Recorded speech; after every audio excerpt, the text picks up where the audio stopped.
time to do some sketchy shit.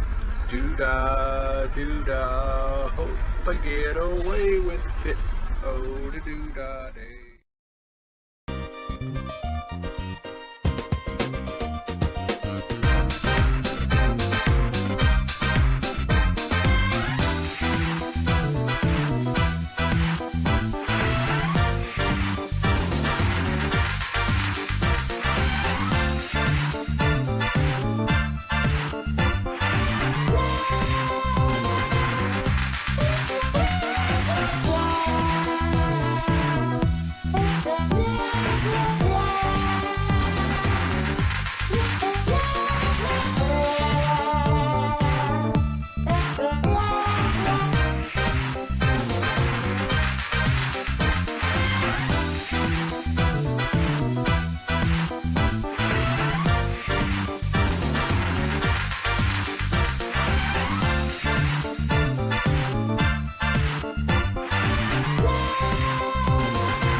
Hi there, folks. I'm Dan Hollifield. Welcome to Last Man Standing. Sorry about starting off with a commercial, but during the opening credits, I suddenly realized that I needed to make an emergency run down the hallway. Okay, it sometimes these things happen in their own time. And with me tonight, we got Cap and we are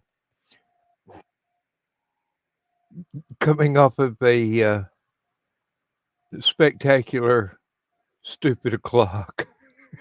That was pretty fun. Yeah, it was. You know, um, My cat spooking Joe Dog. hey, John was right. If Joe's cat had run off screen and your cat had run on screen from the same direction, That would have been just I glorious. mean, Joe, Teleporting cats. Joe is just punch drunk enough after being at the convention and having to wrestle his dogs off of that poor raccoon. Yeah, Uh, that's he would have been. Oh, well, I don't think we're going to have very many commenters tonight, so we just have to amuse ourselves. we've already proven on several occasions we can do that. Yes. Uh, Yeah, we have definitely proven that. We can get into some very interesting rabbit holes and then laugh our asses off at them. I've been going down some interesting rabbit holes with different archaeology videos and things like that. I've discovered there's this fascinating lady from the Netherlands that's trying to debunk a lot of the "oh, it was aliens" sort of pseudo archaeology stuff. And she's just sitting there very calmly talking about this, that, and the other thing, and this test is this, and this test is that, and Let um, me test something really quick. I'm gonna mute myself. I'm gonna put that light on, turn this one off. okay. Hold on.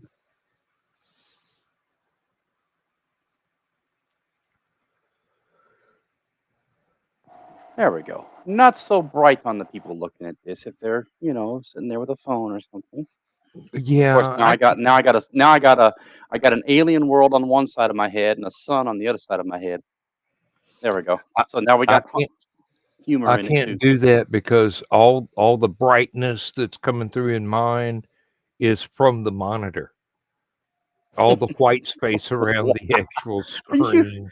just how close and how many monitors do you like? This is actually there's still a foot between my webcam and my hand. So Let's see.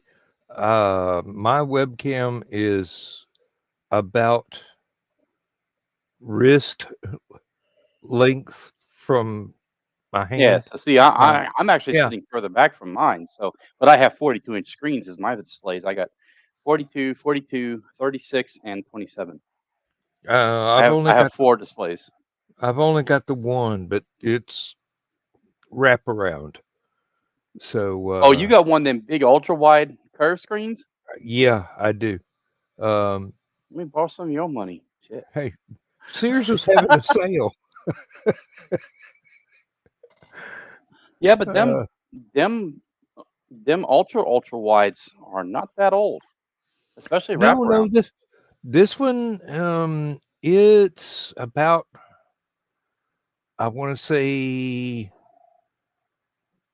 32, 34 inches wide and curved. It's not Oh, so you're that talking about one of the huge. first. Oh, so it's not the ultra wides. Okay.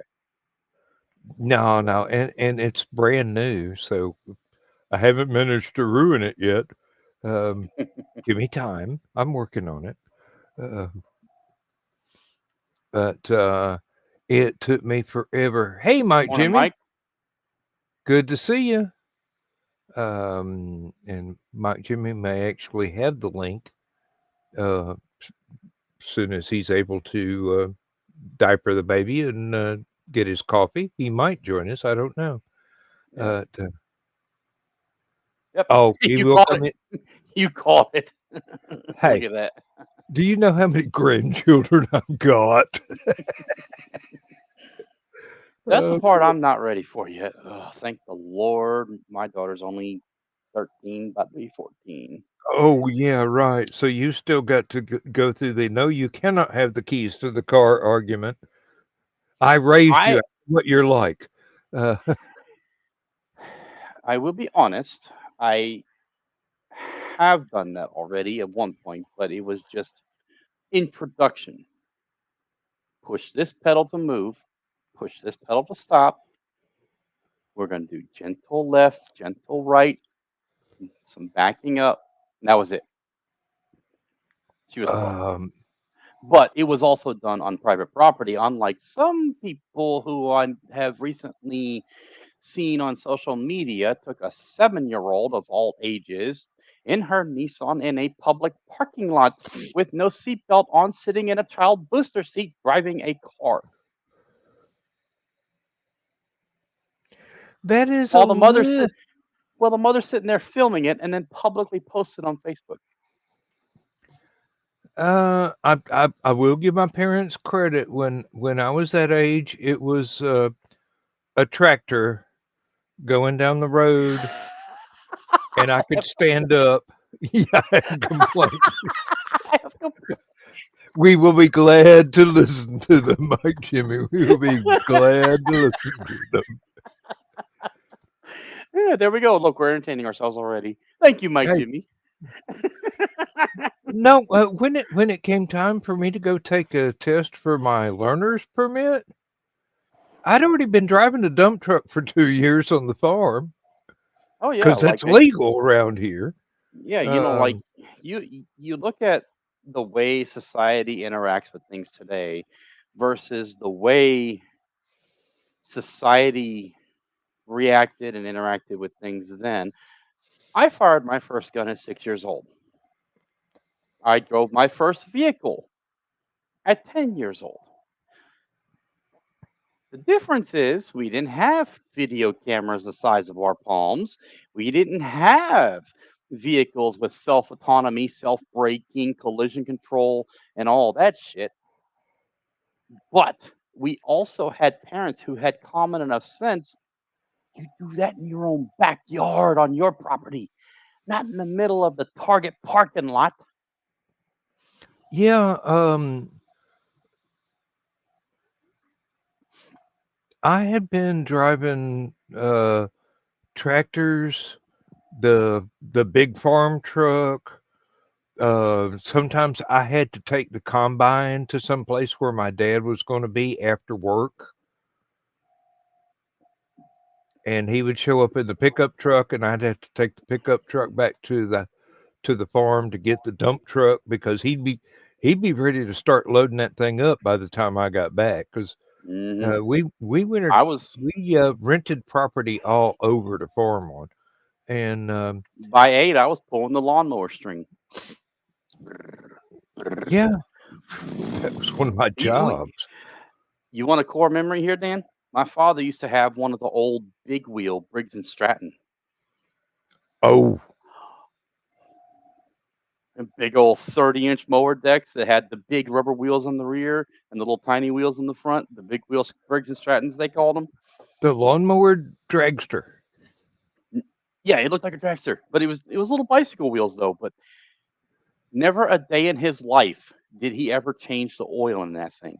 From the day he got it to 27 years later, where it was burned up in a fire by accident, never changed the oil.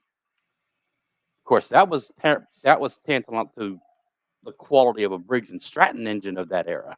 Mm-hmm. You could run them things damn near bone dry; it would not seize up. You know, I got to driver's ed class in high school. Had to take that. Had to maintain a certain GPA, both of which cut a certain percentage off of the insurance when it was time for me to actually get my driver's license. Now, I didn't have that with grades, but I still did driver's ed No, no, and how many it was hours and a good student discount plus the driver's ed discount. State Farm gave us, I think, a total of 6% off of the regular insurance premium without raising it any because I got a teenager in the car now. Um, so yeah, that was okay. I mean, I had to make good grades anyway. My parents were pretty strict about that. I didn't get a lot of goof off time. Of course, in high school, it was kind of like, well, let's just say I tended to irritate upperclassmen that didn't open the book and read by actually passing the tests with no problem. So I screwed up the grading curve enormously, and I was a little guy, so I got thumped a bit, Yeah. but they got whooped. Their parents took them out to the woodshed, and I knew if I didn't make good grades, I was woodshed trotting myself. Uh, now, and my parents knew the value of a good education. Um, Dad was a machinist at Oak Ridge. Mom was an artist and then became a computer operator and part-time teller at a savings and loan. I mean, good grief. Uh, you you can't do that without having what amounts to nowadays an exceptional education. And in the Knoxville area, you got an exceptional education, whether you wanted one or not. I mean, that was the way the schools were. They were trying to train up kids to be able to apply for jobs at Oak Ridge. This is not something they wanted subpar people for. Uh, I guess I was wrong. Remember the Kalashnikov bike? yeah, I shared it to my timeline. The person I was thinking about is another person has already responded. Oh, there's a few cool items in their catalog. I wish I could just click add to basket, and then it would show up on my doorstep a week later. Now that's another person. I was neutral on him being positive or negative, but the first guy I was talking about, a Finnish army tank commander, yeah, he's definitely one of them. Get that EV shit out of here. if it's electric, I don't want it. Yeah, You're right. uh, he'd Sorry, I didn't mean to cut you absolutely off. he'd absolutely hate some of the new canal boats that are being made over in England. I mean, they are total Mm. electric. They've got more solar panels than like 5 houses. Um, Going down that route, there is one, and I mean absolutely one boat I will accept, and that was Edison's boat down there in Fort Myers, Florida, at the Edison Museum that you can go up and down the North Fort Myers River. It is battery powered by I wouldn't say original because obviously they've redone the battery. The boat itself is original, but it's still they still try to use the traditional um I forgot what battery it was that Edison created. Help me out here, Dan. it would have been a DC system, Yeah, it's but batteries, obviously. What was the battery type that Edison created? It's not the SLAs. That was later on. But it if was it it was wasn't some if it wasn't a lead acid, I don't know.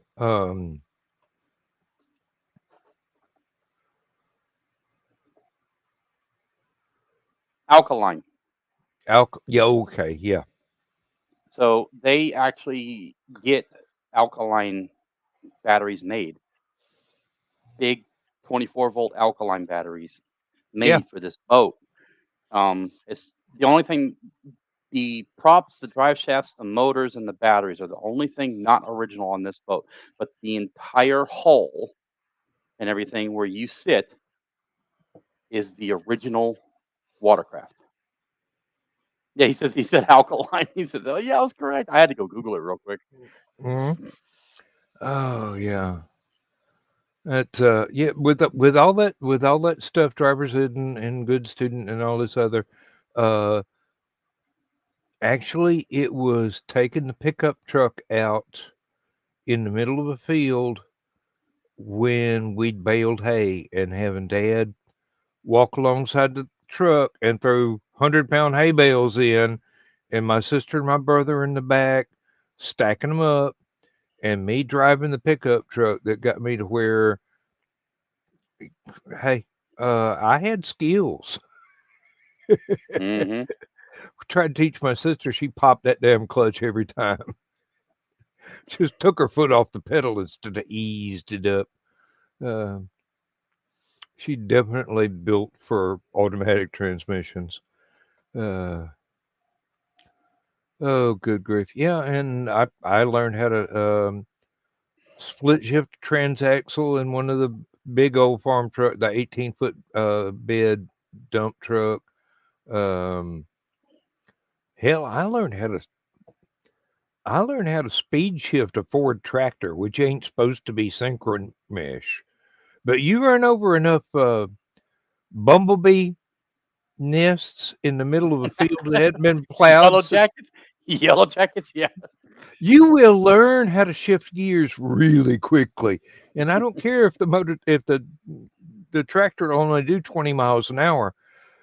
You will be doing absolute max and whacking the fender as if it was a horse trying to get it go faster, like it was a Pony Express horse. I mean, I seriously. will.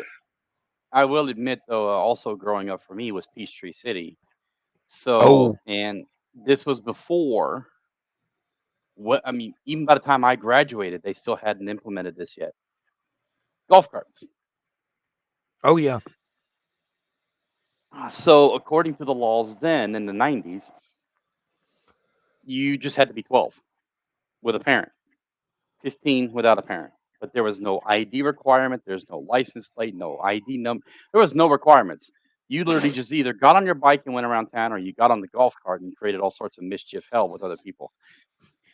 Yes, I, I've done a few things that wasn't my best moments, but anyway. Um, Statute of limitations is still not expired. Keep quiet.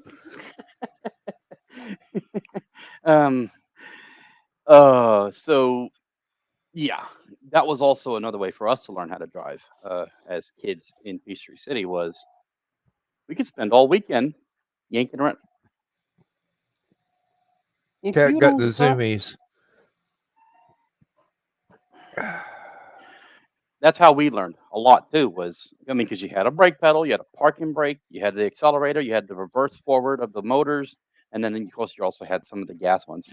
Gas ones were always faster, but yeah, I mean, on the weekends, that's all we did. I'd golf cart around town, get into a little bit of trouble. Who cares?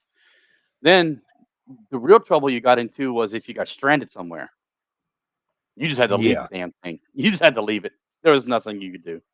Unless you had a gas one, you could maybe bum somebody for a couple of gallons of gas. And if you just happen to carry some two cycle in the golf cart too. But for the electric ones, yeah, you were screwed. And then You you had run the to battery walk down, home. it ain't going anywhere for a There's long no time. cell phones, or you had to find somebody that knew you or knew who you were or Hmm. your family, and be like, "Yeah, I'm Andrew. I'm Mister, Mykoski's son.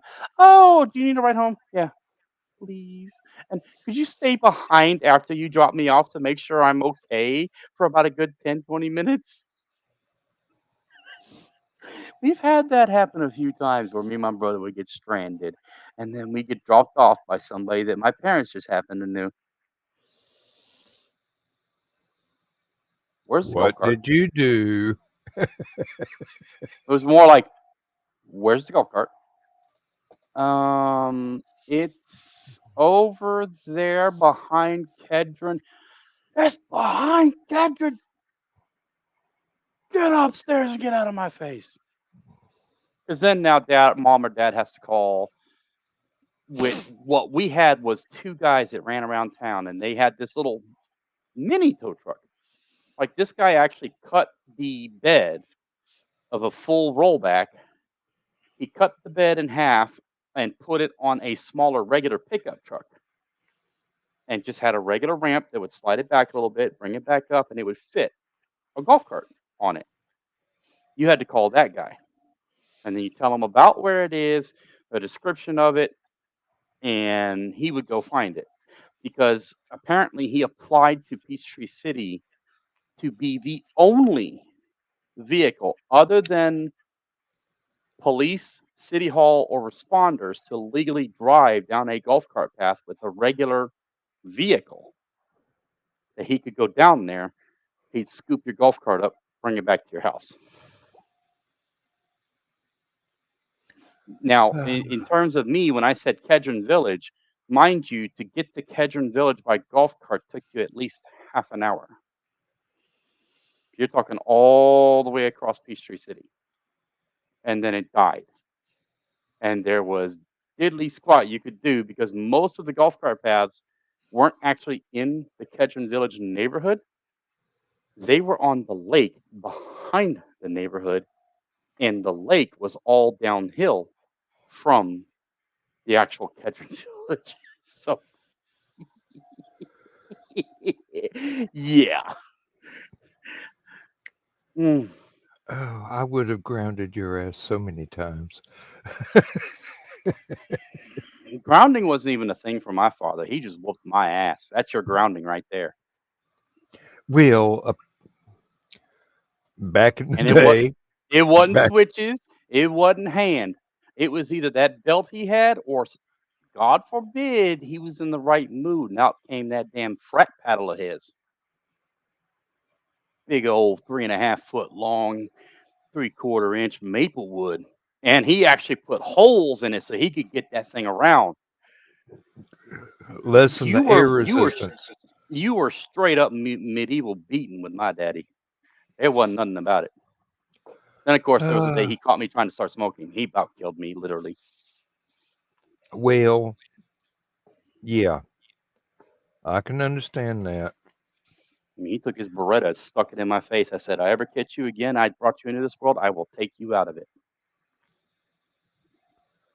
I think I You told you made that sure story.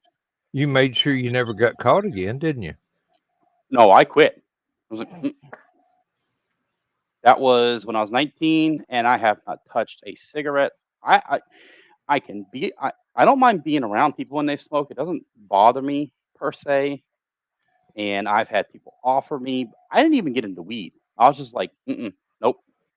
That's that one event in your life. You will be like, Hmm. nope. I'm sorry. I'll pass. I think I told you that story where he Yeah, I caught me think smoking. so. Yeah, and I hid the cigarettes in my underwear drawer and everything else, and he made me take it out to a pile in the backyard. We burned it, and he dumped 16 or 17 rounds out of the Beretta, and then put a hot barrel right there in the bridge of my nose. I ever catch you again, I brought you into this world. I will fucking take you out of it. All because he didn't want me to go down the same path he did, and wound up as a Yeah. trachea patient. Lesson learned. Yes. Some lessons are best taught with a peach switch. Believe me, Hmm. both of my grandmothers had taught me quite a few lessons I will never forget. Mm. Uh, My one grandmother had this poodle. Oof, Misty. Don't touch Misty. Why not, Grandma? Because she'll bite your hand off. And don't touch her. Well, so one day I got the bright idea to try to, just ever so gently pet her back. Boy, as soon as the fur on her back got the sense of me, my hand up there. I start to holler, and I'm trying to damn near gave the dog whiplash. Grandma comes in there, just kicks me across the room. I told you not to touch Misty. What the hell wrong with you, boy? Didn't your daddy raise you right? I know I raised him. Asshole. I told you not to touch that damn dog. oh, one of my mom's brothers had a Mexican hairless that would fit in a teacup. He usually kept it in his shirt pocket. Oh, jeez. You could not get within 8 feet of him. Not even his wife could get close to him.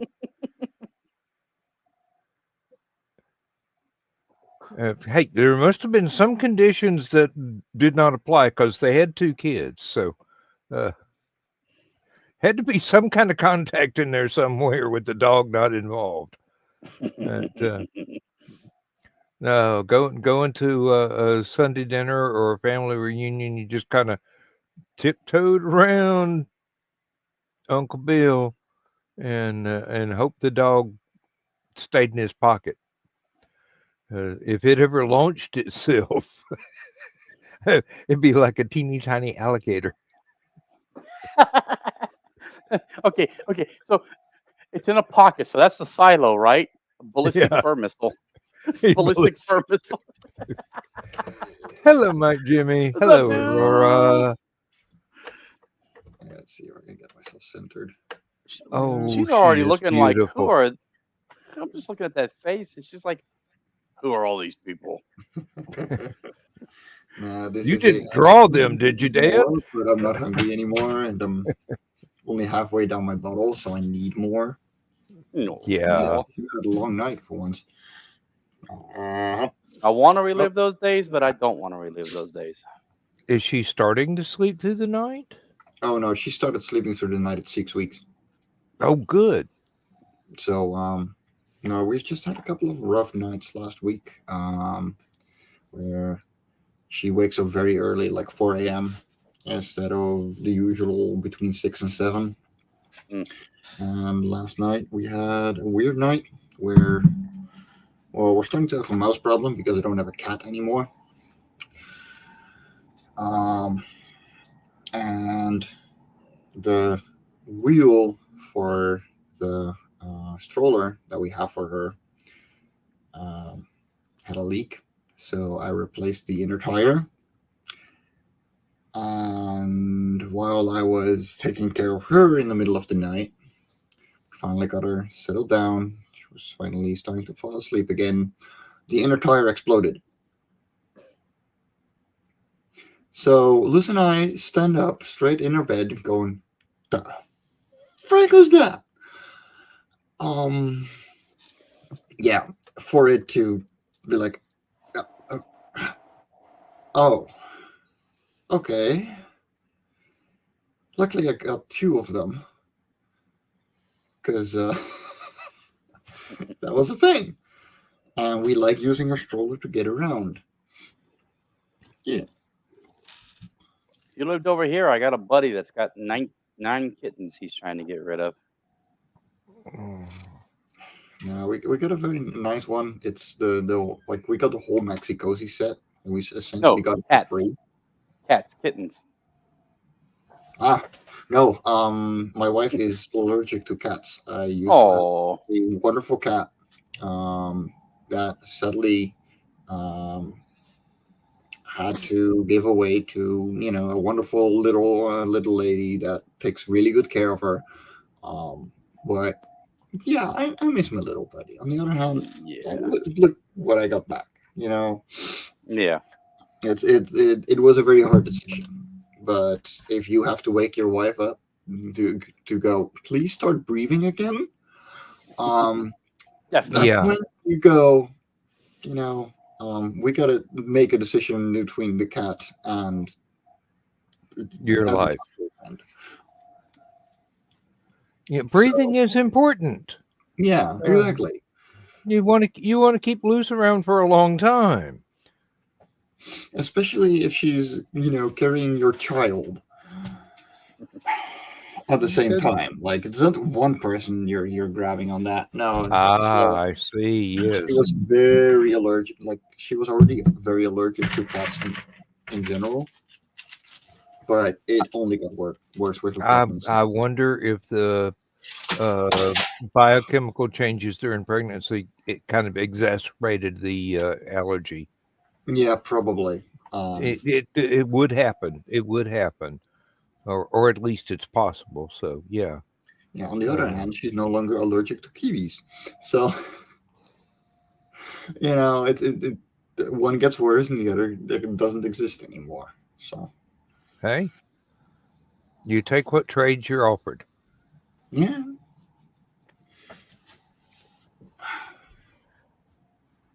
Oh.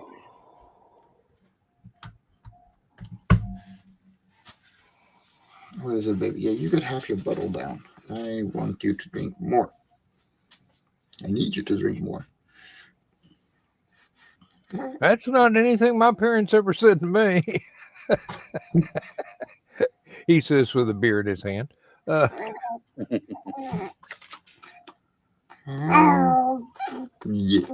that's, I know. Mm, She's that starting one's going. to. That one's going to be an opera singer. She got some lungs on her. Oh yeah. No, she's got something new going on for her. She now blows on things that she's sucking on. So she will be in her bed with her pacifier in her mouth, looking up at the ceiling, going. It's Ooh, hilarious. It's also terrifying at 2 a.m. I know. I was just thinking, if she starts blowing air back up in the bottle and pressurizes it, that's going to give her gas, which is going to make her cry. And Nah, we, you've we got to got figure out the reason. we got these special bottles that have a vent in there, and that keeps the bottle and the air out for a big part. Yeah, this is your bottle. Will That's right. wonders never cease? I mean, they keep on improving baby raising technology. Now that I don't Mhm. have any, uh, We even have a sippy cup with a valve in there. We, yeah, no, it works though. yeah. Hey, Hmm. Was it Maybe. like a blow off valve or something that if enough pressure goes one way, it just Yeah, yeah, just a little rubber valve going over a the siphoning sippy blow part. off It valve. works really well.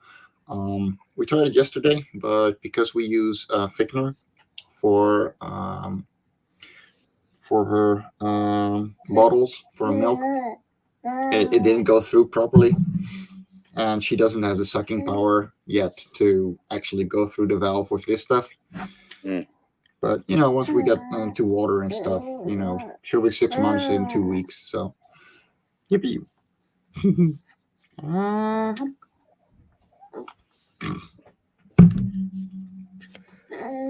fussy little girl.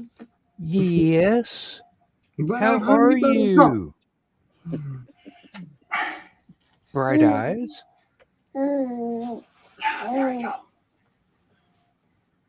Yeah. You see? Hello. It's not on the camera. There you go. Hello.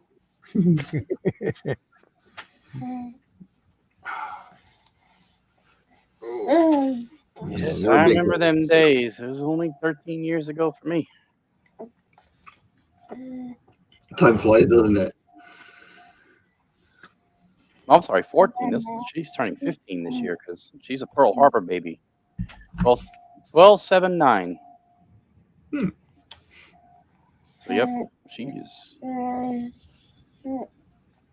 will be 15 this year. Oh boy. My folks started me off helping raise my cousins and neighbors' kids and my brother and sister. Some failures were made. Uh, yeah. I Somebody asked me once, how many babies have I helped raise? And I go, somewhere around 50, I think. So, yeah. Um, The walking expert. well, I don't know about expert because, times change and people adapt their Yeah. behavior. And, I mean, that's what we were uh, getting. That's what we were talking about right before Mike Jimmy came on. He was listening to us about how what we grew up to and how we did things is now so unacceptable Yeah. that people are willing to start fights and territorial and domestic disturbances over. And it's like, but this worked. Well, it's this Well, way now. here's the yeah. thing. Like, my parents never hit either myself or my siblings. Um, well, So okay, maybe my brother, but on the other hand,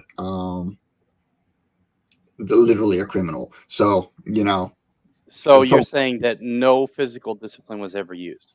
no, not at all. We had our timeouts. We were sent to our rooms. We were um, like, we were disciplined, but not physically. Yeah. You know, No, I there were understand that. serious consequences to misbehaving. But at no point, my sister and I, was it like, because once you're over that line with physical abuse, you don't go back. And see, that's the concept that I think people struggle with is where do you draw the line of physical abuse to Corporal what would, punishment. yeah, physical abuse, corporal punishment to just discipline. Hey, you did this. Don't do that again. Ah, you know, There people, are, society has so many different opinions today. And oh even yeah, then, even in the 80s, even in the, going backwards, even people still yeah, had so many different opinions. Oh Where did you yeah. draw the line? But I think in the older days, people had way more tolerance to disagreement and dissimilar opinions. Well, if you want to do that, you do that. I'm going to do this. Let's just, I have a nowadays, argument to people that. have, I think today, in today's modern progressive, more, or should I say more progressive, people can't accept the fact that there's going to be a dissimilar opinion and they have to drive it in how right they are, how wrong you are, and how much of an example you're going to make of how wrong they are by doing XYZ of, ooh, look at what this person did. I got a video recording of it, blah, blah, blah, blah, blah. Like, So mind your I own have a business. complete counter argument to that. And here's the thing: 20 years ago, how many people were in your life that you knew about, that you were talking to daily, and that weren't in your direct community? And we're talking outside of your job, outside of your family life, outside of you just going around the street, and outside of your city, the regular places you go to. That number probably wasn't bigger than 150 people. And now you go on the internet, right? And you go to Twitter or X, or you go to Facebook, or you go to Instagram, and all those people that had those same other opinions 20 years ago had their own little bubble of those same amounts of people with the same kinds of opinions, because it was way harder to be confronted with different opinions. And your mind is not ready yet to take that many different opinions. Like, we still have a social anxiety mammoth right up in our heads that is 10,000 years old, because 10,000 years ago, your local bubble was 10 to 15 people in your tribe. It's not the thousands that you're seeing today. Your head isn't ready to be able to handle that. Mine isn't, hers isn't, nobody's is. And so every single time you are confronted with something that is different from you, it is very hard to put yourself aside and be like, okay, that is a different opinion. They may be wrong, they may be right. How right am I in my own opinion? And so people back then weren't more tolerable, they weren't less tolerable. They were just the same, with less people that they had to deal with daily. All right, let me throw a monkey wrench into that. Yeah, no, definitely. Now add to the equation the number of in the same bubble, because I can admit most of my friends online are people that are nowhere near me. Many do have different opinions, but we tend to not Oh yeah, engage and bump heads about it. We will occasionally, but at least we're sensible enough because we're all in the same age range you maybe got a point there. I was wrong. Okay, let's just let it go. Yeah. But now take the same bubble from your childhood and let's add in the opposing opinions of the same bubble. That's where the tolerance comes in. Is in the same bubble of people you speak of, family members, friends, coworkers, and let's add school teachers or faculty.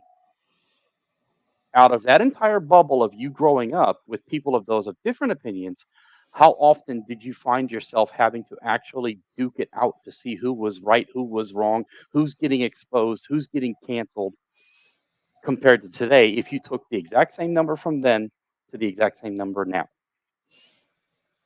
And those numbers are going to be like getting canceled way higher. On the other hand, it's just easier because it's easier to find. I get the easy part, but the monkey wrench I'm throwing in here is the bubble, you would say, is biased towards similar opinions. So I'm adding the invader bubble of those in the same big bubble, add that little bubble of who has opposing opinions or dissimilar opinions. What happened then versus what happens now? A very simple thing. You can literally talk it out directly. And if you disagree, you can have a fight, and you're still going to still going to have to put up with these people. There are people, parents from school children that I used to go to school with, that would come to birthday parties with their kids, for me or my sister. I went to the same school. We were in the same class because they were tiny. So you had the same kind of kids on every. And there were plenty of parents my parents didn't go along with, and so you had to put up. And with the internet, you no longer have to put up. If you don't disagree with someone, you can just block them. Bye. You're out of my life. And that makes it way harder for people to. I know.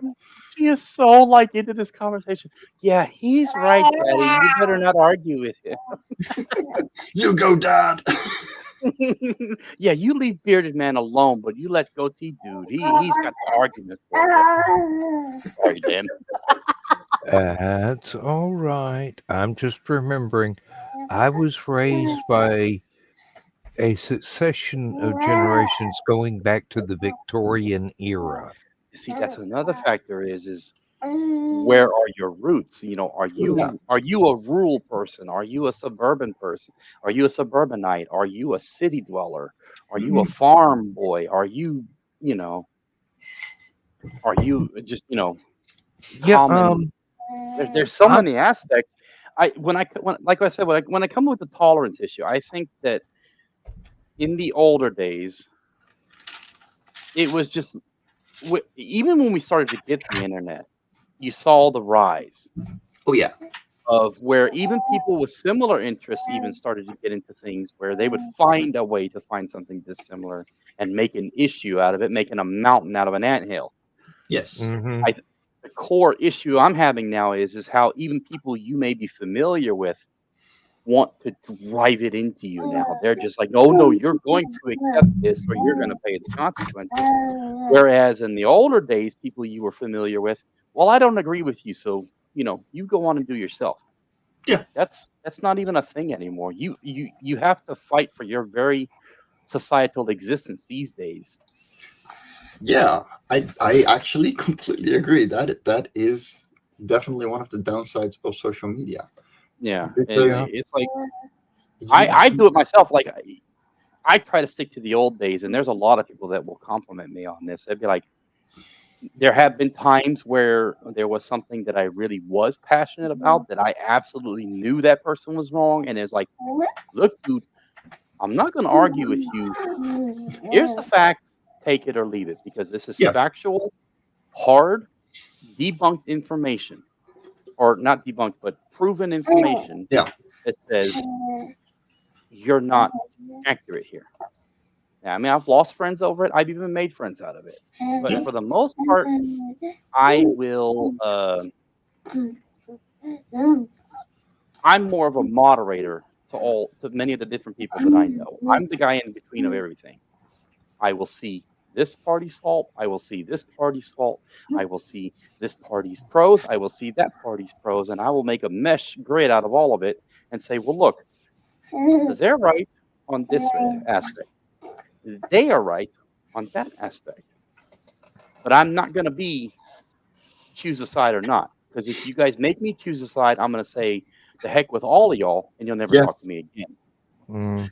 No, the thing is, like, and this is a big issue with, having brains that are still made for 10 to 15 people daily. The belief, you believe you're right. Yeah, self-bias. Yeah. And that is so hard to pull away from. That even if you are shown facts, you're not ready to take those facts as facts because they go against your beliefs. I was on a stream with Nick Tuckert like 2 years ago and Luke Stone, and he was discussing a homosexual rave in a comic. And he was like, well, what if my children are going to read this comic? I don't want my 13-year-old son to see these kinds of things. I want him to grow up as a good Christian. He is a pastor. He's a conservative. I respect that. There's nothing wrong with that. But he showed that image, and I just, that looks like me 16 years ago. I'm from the Netherlands. We were first in pretty much everything, and we don't care. But so Nick and I started making counter arguments, going, if your son isn't gay, he's not going to care. If he's not into other men, he's not going to care. If you brought him up in the way that you think is fit, and he thinks himself a good Christian, and you think of him as a good Christian, and temptation won't bother him. It won't bother him. It won't change him. It's not a disease. It's not gonna, you see a fellow naked man and at the gym and go, you know what? Suddenly it works. It doesn't. No. And the belief was so strong on him that it, just made him loop back into, yeah, I'm a conservative pastor. And I'm like, that's not part of the argument here. That's not the argument you're trying to make. Mm-hmm. But you're at that point, you're so stuck. And I still really respect him. He's a really cool dude. Don't get me wrong. This is something we differ on. And I'm happy for him that he has a very special, like he's got his own place in his life and he's doing well for himself. And yeah, Christianity and I didn't ever really get along. On the other hand, the only reason I know English as well as I do is because of going through an English church with my grandparents when I was like 3. Yeah. So yeah. Yeah. Well, the point that I was trying to make was it was parallel to that, but it's I have seen family values and parenting change over almost 8 generations now. Yeah. And I can follow it along, there was a time back in the day when spare the whip, spoil a child was the norm. Yeah. Then it was a little bit less aggressive than that. And then it became okay.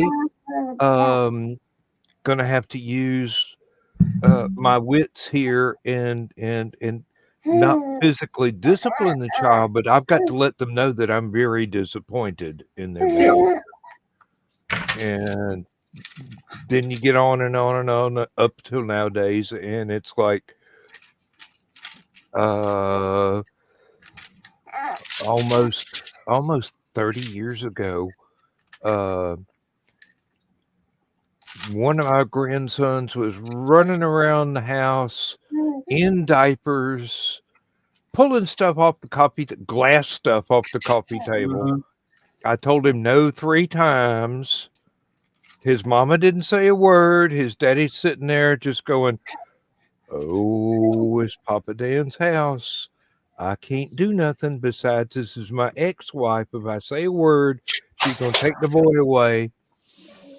I Yeah, swatted his diaper very lightly once and said no in a very loud voice. I didn't get to see the kid again until he was 18. yeah. No. Here's the thing. And it wasn't the law. It was just Yeah. Mama said, "No, that's not the way we do things nowadays." And I'm just going, um, when he's old enough, he's going to make up his own mind whether he ever wants to come back and visit again. Yeah. Luckily, he did.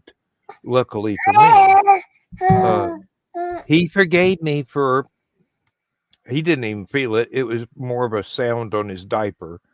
But um, anyway, that was where I ran into the cultural difference between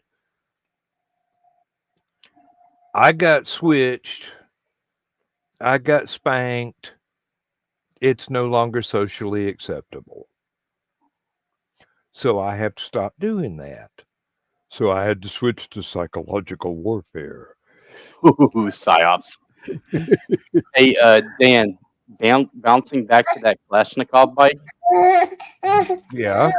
the other friend has replied. He said, "Never mind the bike. I want that." Ooh. I told you he's gonna be like, "The hell with the bike. Let me find something else that I like." He says, "This is my favorite. I want this badly." I'm gonna go and see if she wants to drink while I'm walking. So give me one second. All right. Alrighty. I knew he'd see that post. He'd be like, "This dude here." I was just looking at the Kalishnikov bottle and going, yeah, back in college, I know exactly what would have happened with that bottle. That is hilarious. He said, "Never mind the bike. This is my favorite." Uh, Oh man. no, and I hope I didn't upset Mike Jimmy. Yeah, I've seen parenting styles and whatnot Hmm. change. I mean, my No, grandparents worries. were late. My Oh, we heard grandparents you. were We late heard you. Victorian. We Uh, heard you, Dan.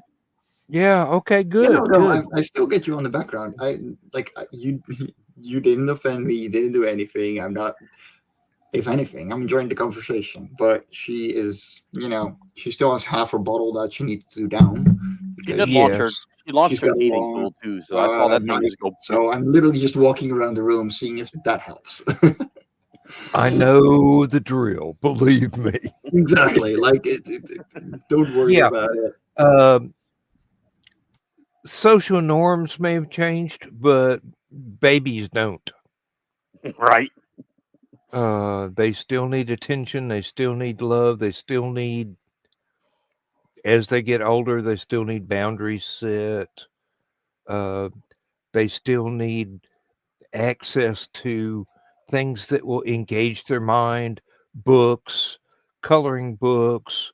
Um, I think the worst thing you can ever do to a kid is plop them down in front of a TV set with a remote and tell them, "This is your babysitter. I'm going to work." Um, Apparently, seriously. my daughter just knocked and she's alerting me that she's going to make a grilled cheese sandwich because she can't sleep. So now you want a grilled cheese sandwich. No, she's Avalon making me. strikes again. Uh, That's why I was like looking over here because she knocked on the door. She's like, "Daddy, I need to make a grilled cheese sandwich." Okay, baby. oh, I got something I'm going to try after the show tonight. First Ooh, time. do tell. Oh, what? Melatonin? Yeah, I mean, are you nope, uh, never tried okay? before. What's the dosage on that? 5 milligrams. Are you having trouble sleeping? Always. Oh, okay. I was gonna say if you're not Um, having trouble sleeping, cut that in half and see how it runs. no. My biological clock runs from about sleep time at 3 to 5 a.m. till I wake up at 10 to 12 in the morning. I'm about the same. Yeah, 6 to 8 hours. I'm usually in bed by 3 or 4, up by 11 or 12. Yeah. Well, I've got stuff I have to do. Mm-hmm. Uh, Tomorrow being Mother's Day, I've got to be awake. I've got to drive my wife to the restaurant at 2 p.m. I've got to clean up for my mom. Um, I've Uh, got to um, dress nicely. we are past midnight, so today is Mother's Day. Yes, well, she's been asleep for about 8 hours now, so or at least I sitting just in want to the say, chair I want to snoring. say, I just want to say, you said tomorrow's Mother's Day. We're going. I was like, wait a minute, we're Hey, past midnight now. I work swing shift. It's not tomorrow until after I wake up. Yeah, no, I'm nocturnal. I'm very nocturnal myself, and what started that is I would say 6, 7 years ago as an IT contractor.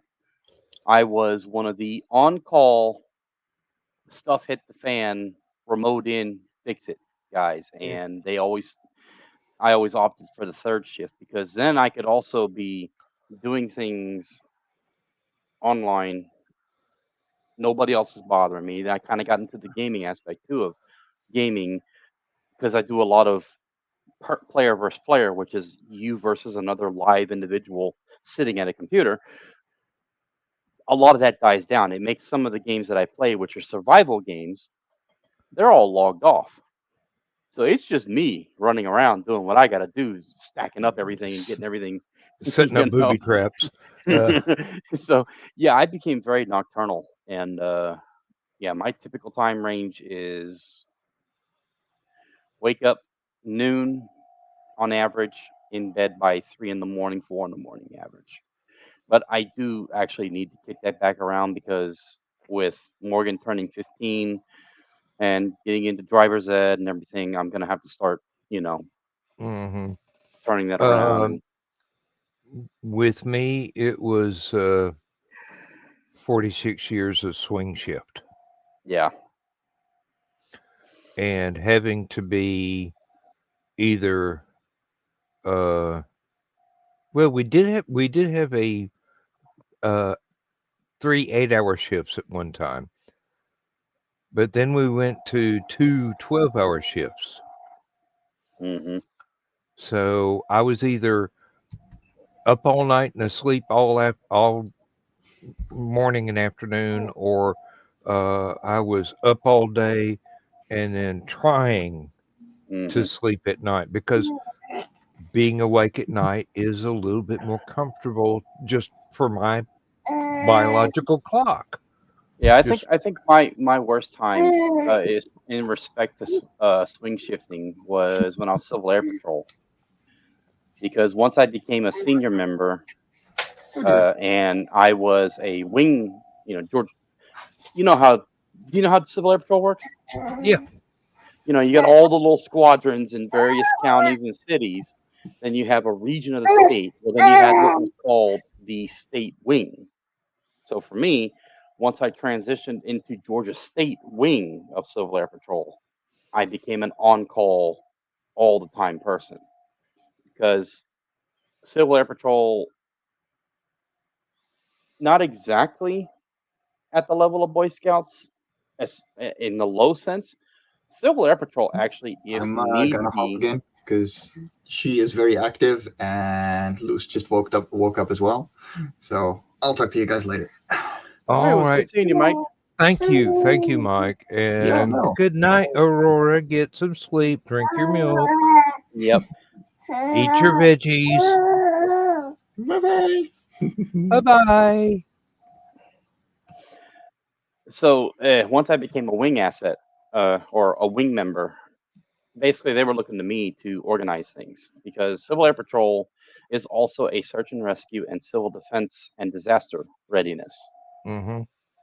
And there are times where there have been moments where, even for exercises, they would hit you. I mean, of course, we knew way ahead of time. We had these things planned out. Okay, you need to set aside this number of days this week, whatever it may have been.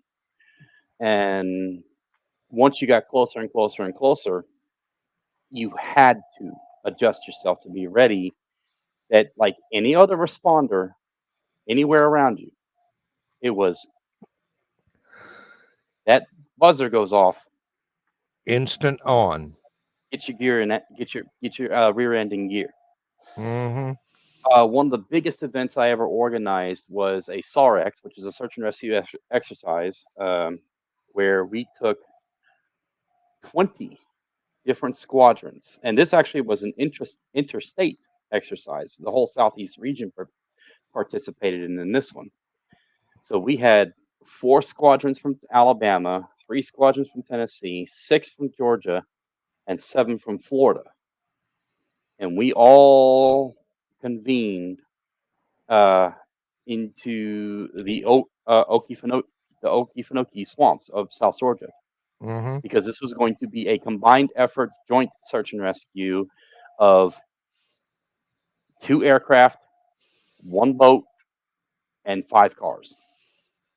The goal here was to teach them how to transition from a crisis of a disaster, where they were having to look for a downed aircraft in a marshland type environment, a vehicle or off road, or somebody just randomly lurking around was trapped in a marshland, and then a boat or an airboat had become stranded in such an environment that is A, extremely difficult to traverse by foot, B, required not only air assets but water and land assets to access. In all, we had over 600 people all in this area. We had bought 5 vehicles from a local junkyard. We didn't actually put aircraft in the ground. What we did was we got a couple of decoy balloons. Yeah. The Air Force gave us these massive decoy balloons, and we blew them up and carried them by helicopter, and then dropped them in the middle of the swamp. And then we took an ELT, and I would just sit there on the left side seat, and I'd drop the ELT right on top of the balloon. And the ELT was in it's emergency locating transmitter. Of course, you know what that is. The little Yeah. thing that goes Yeah. beep, beep, beep, beep. And the beeping is an audible signal if you're close enough. It has a very intensive white strobe light, but it's also radiating a radio signal that satellites and all of us could converge on to pinpoint where this thing was going off. And then we could start our search. So we would put the balloon down, anchor it down, and then we'd get back up about 500 feet directly over the balloon. And I'd hold that ELT out the window and just go, oops. And that thing would slap the ground. And with the impact, the ELT would autonomously think, oh, I've been in a crash. Beep, beep, beep, Beep, beep, beep, beep. beep, beep, beep. We'd haul ass out of the area, and I would send the alert page out to all the units, flash traffic message, ELT detected, U.S. Air Force, FAA, both confirm ELT is broadcasting this general area, spool up spool up Cap Flight 963, spool up 964, and 921. That's 3 aircraft, fixed wing Cessnas. They would launch out of Albany and Valdosta. So that means they're converging on each other. One aircraft would stay high and do an orbit at 5,000 feet in a mile radius. And the whole time they've got a thing on the aircraft, little omnidirectional antenna, and there's a display in either the forward right seat or the one of the rear seats, and it was a direction finder. Yeah.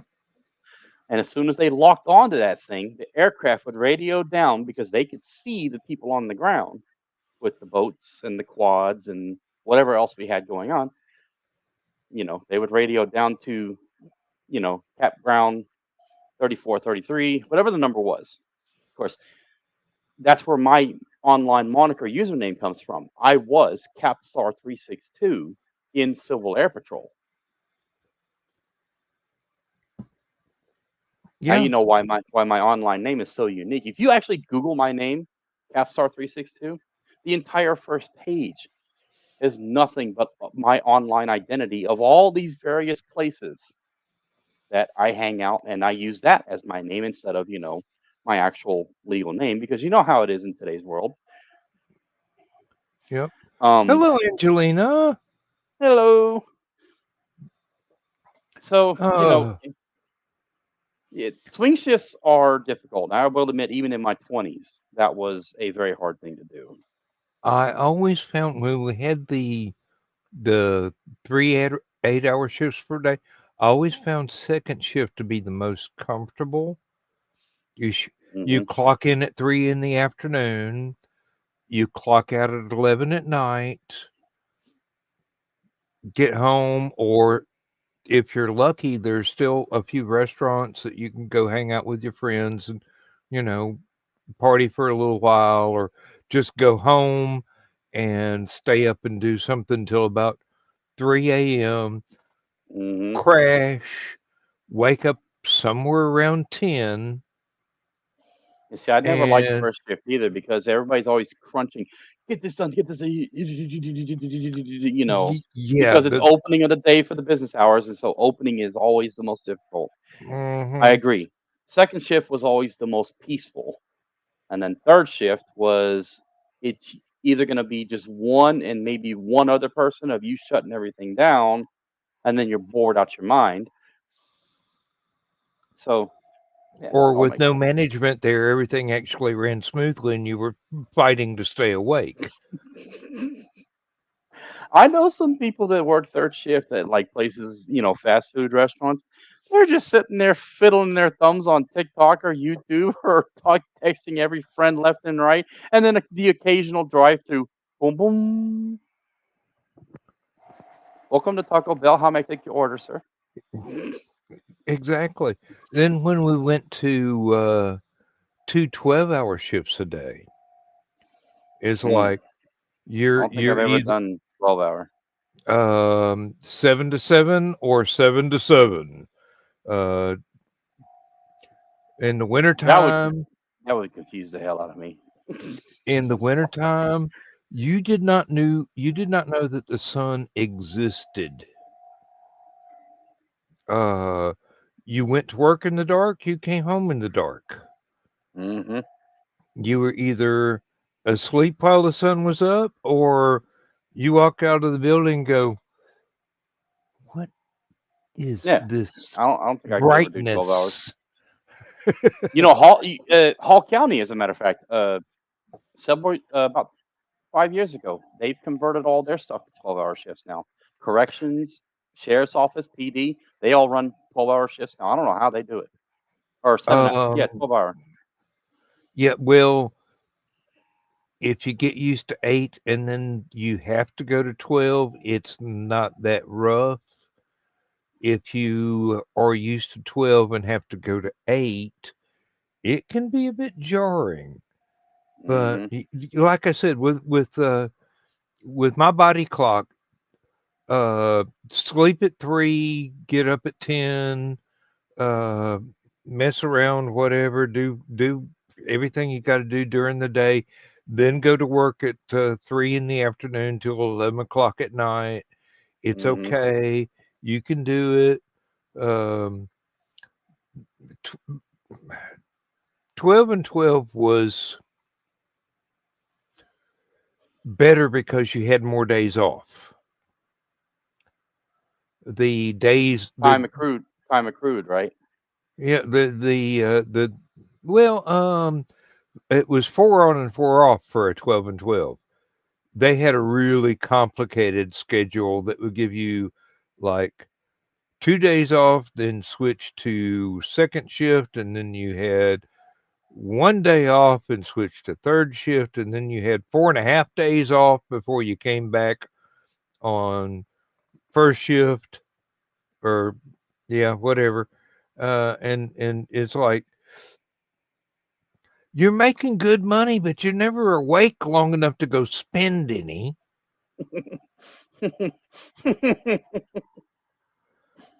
At least with 12 and 12, um, you had an entire 4 days that you could go shopping, you could take the trash off, you could wash your car, you could mow your yard, you could stay up however late that your body would let you, as long as you were able to go back on the next shift 4 days later, everything was good.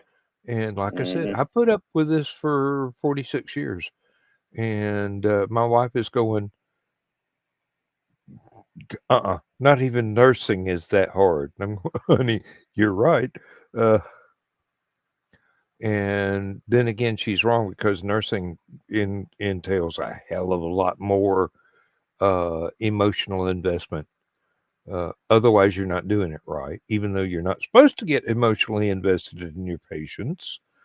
Um, that's just the only way to do it, as far as I know, because I've known quite a few nurses in my time. Um, and it's always been the same thing. Not supposed to get involved, but I can't help but care. Well, if you didn't care, you wouldn't be in the job you are. Um, it's not a job requirement, but helps make you better at what you do, Mm-hmm. even though it's not supposed to be part of what you do. It does. I, I don't really know how to explain it any better. Um, Yeah. I think for me, having, IT as I got older, being on call at various times, but then also doing responder like stuff where you had to keep that mentality, hey, this phone could ring at any time and hmm you've got to do what you got to do. I think it's kind of trained my body that I don't even think I really even have a clock anymore.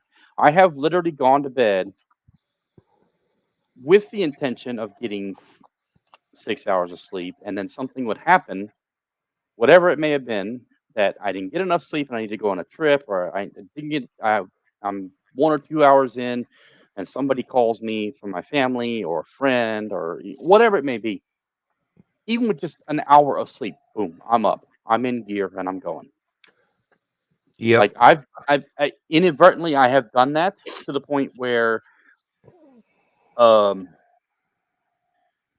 a big change was happening a few years ago in my life, and I was asked to help somebody move from West Virginia to Tennessee. Now, for whatever reason, the other change that was going on in my life was sitting in the back of my head. The back burner thought processes. I didn't sleep.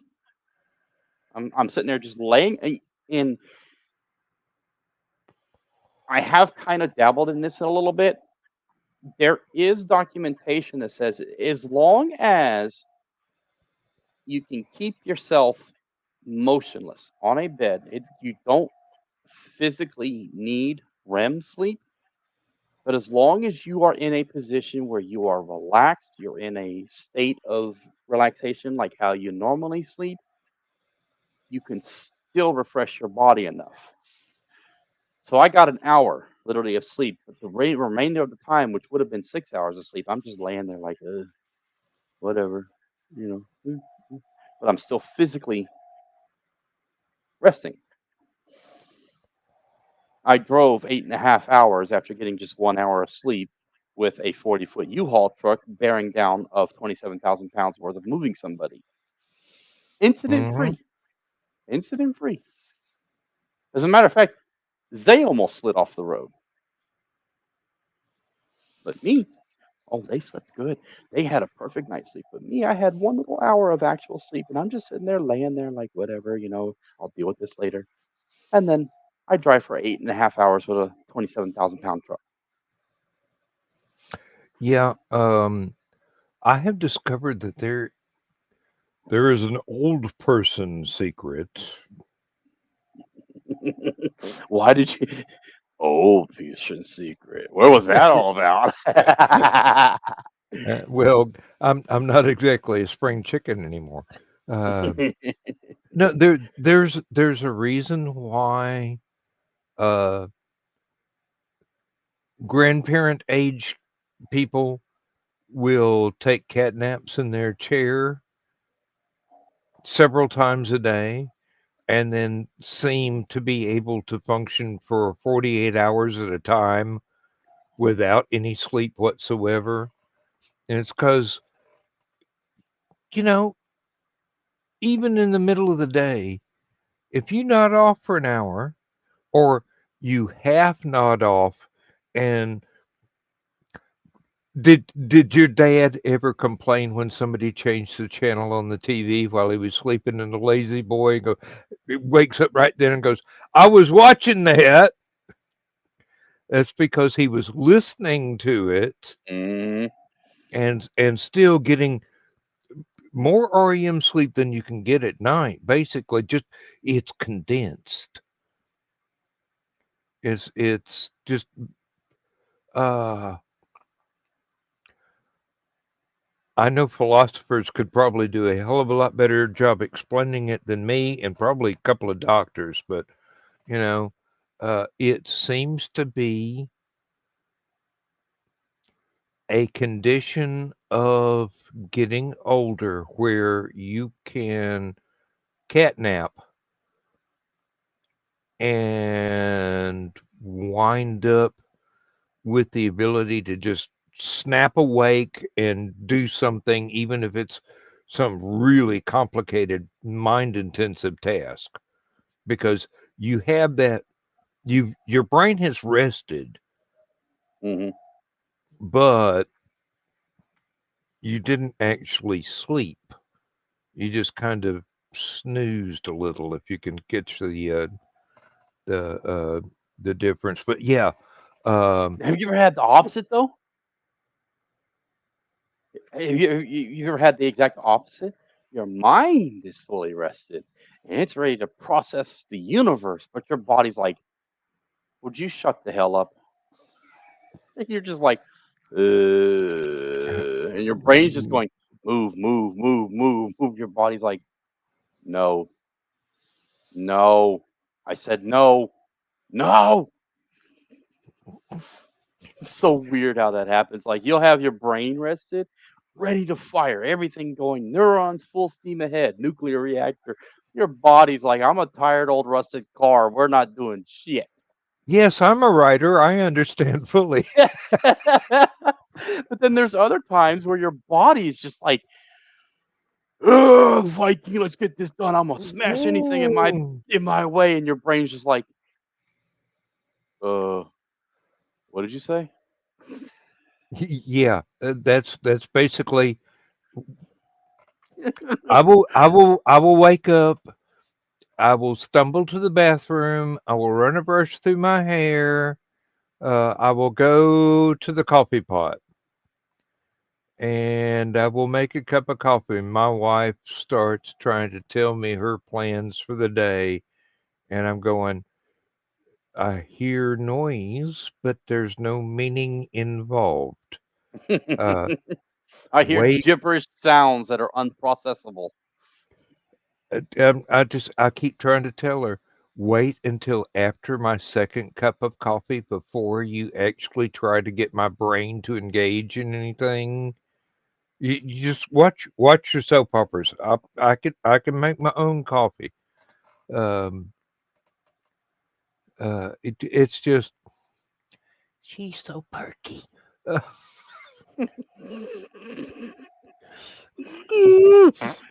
Uh-oh. Look at this. Somebody has spotted the famous Homer railroad car again. I took a oh photo of it. really? Remember I was telling you about that some time ago? The virtual rail fan people. We have we have a catalog of all the rail cars that have been spotted around the U.S., namely the Simpsons. So somebody has finally spotted Homer again. We have the entire Simpson family.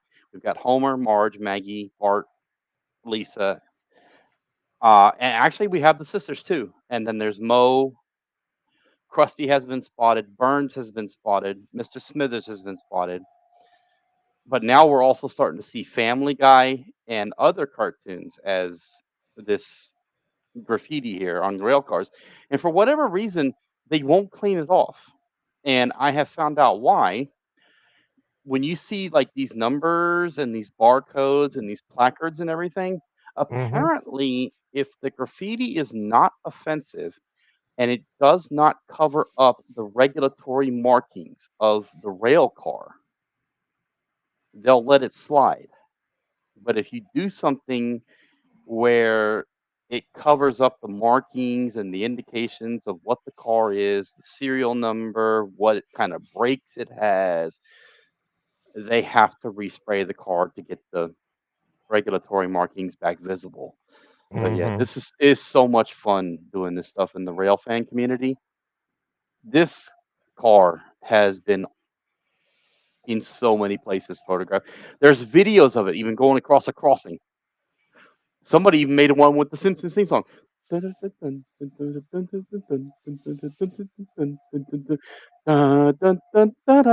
As it's going across the crossing.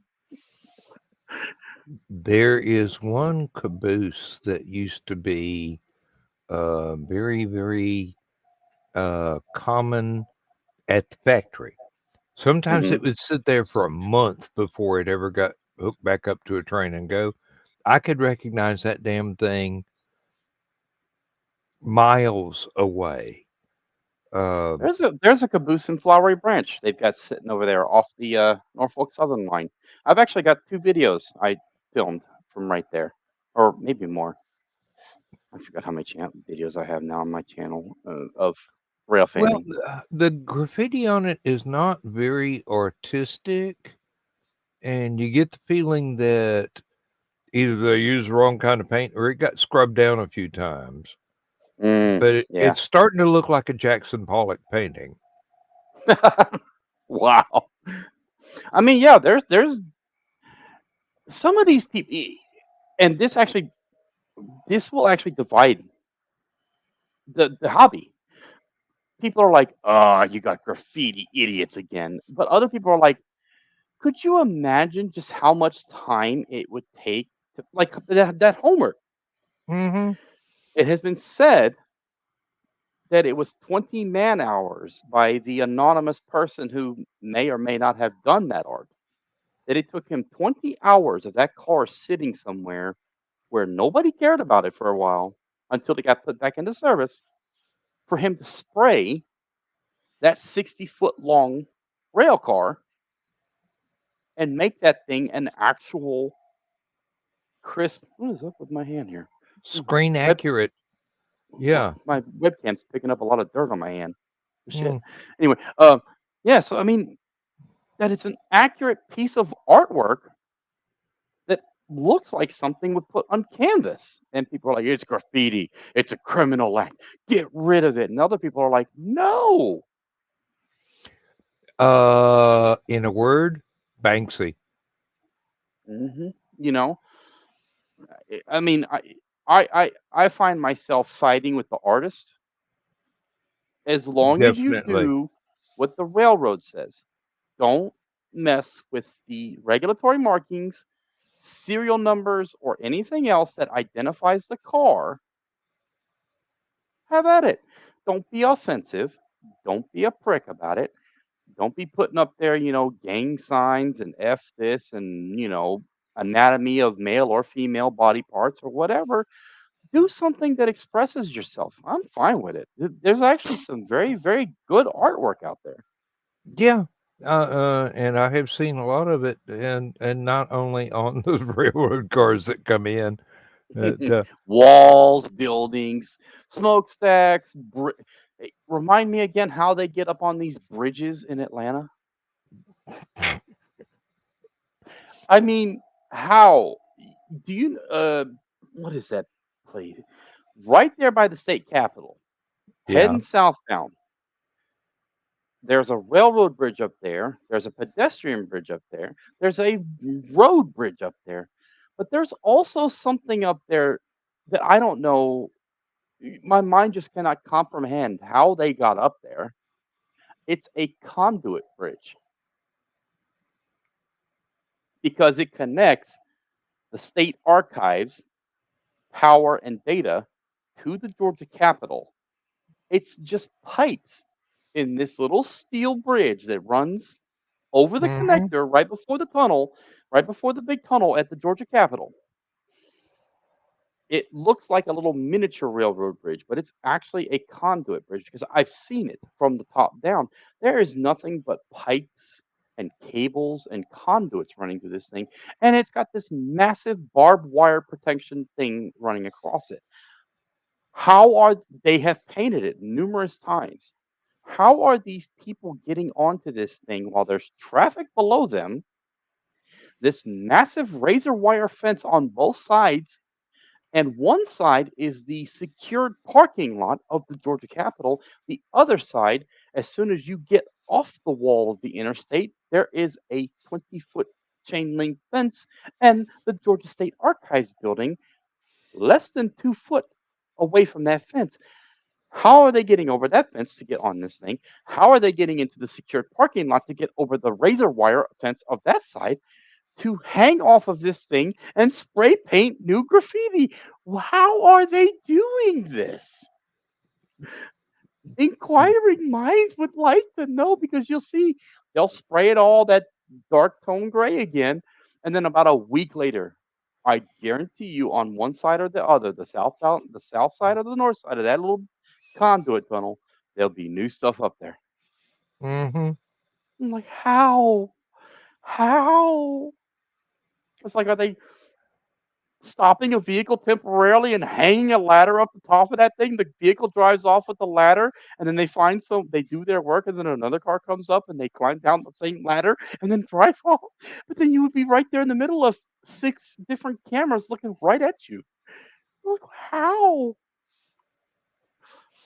Yes, and the security never seems to see a thing.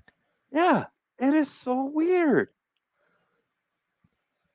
Aliens. And you can't stop in that tunnel right there at the Georgia Capitol is just like the airport. You stop a car in there, in 2 minutes flat, you will have an Atlanta Police Department at your rear asking you, "Hey, are you okay? Look, you can't stay here. Do you need a tow truck? Do you need gas? What do you need? You got to get out of this tunnel."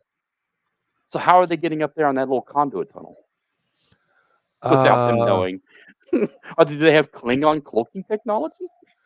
uh, uh, you know, if it existed 30 years ago, I'd say somebody's got a fleet of drones with a can of spray paint each.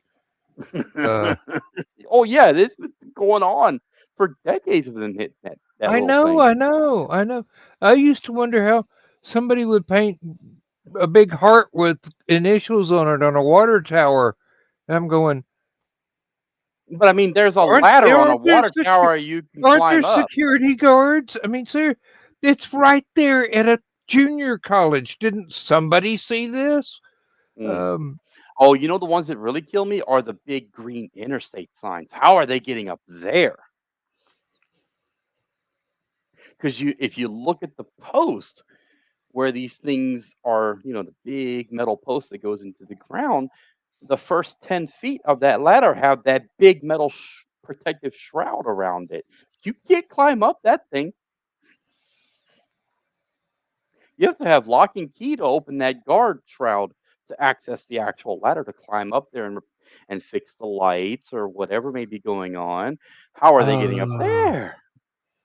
remember, our species is also the same one that can take a rope and a couple of hollowed out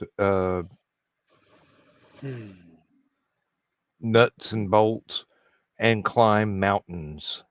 Oh yeah, I get that, but it's like, how are they doing this stuff so fast that nobody is noticing them up there? Oh, I zoomies do again. not know. All I know is somebody's got a hell of a lot of free time.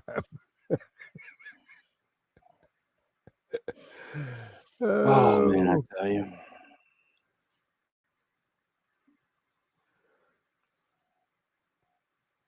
I'm still mad about the Aurora.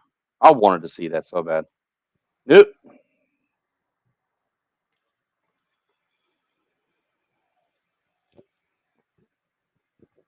well, we were going to go out tonight with the cameras and see if we could actually get a decent photograph,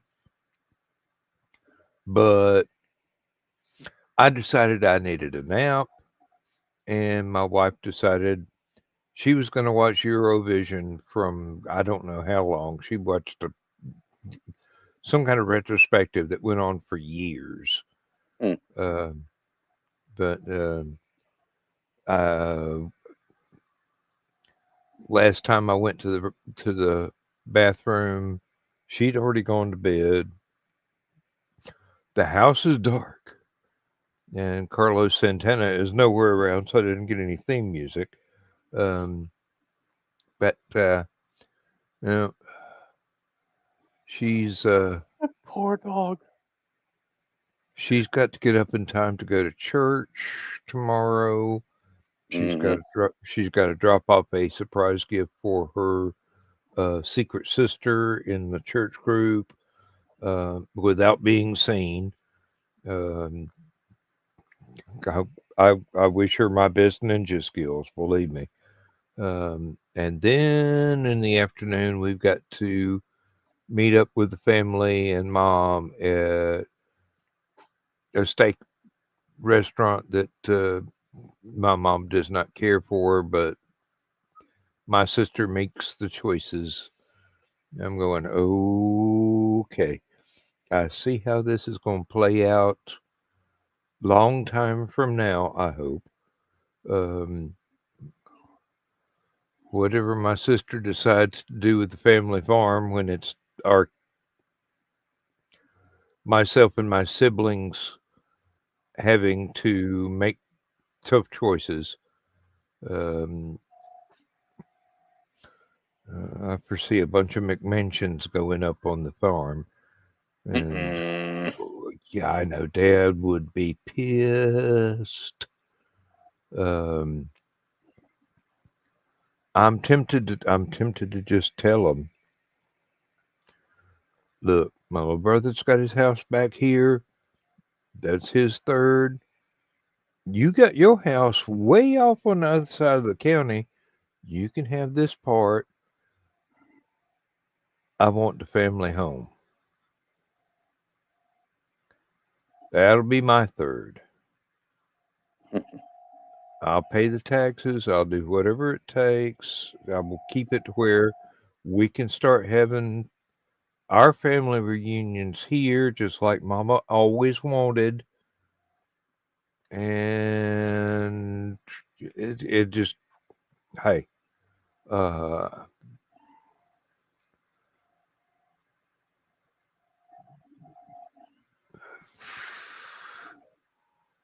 all I want is not to be alive when some strange family moves into my childhood home.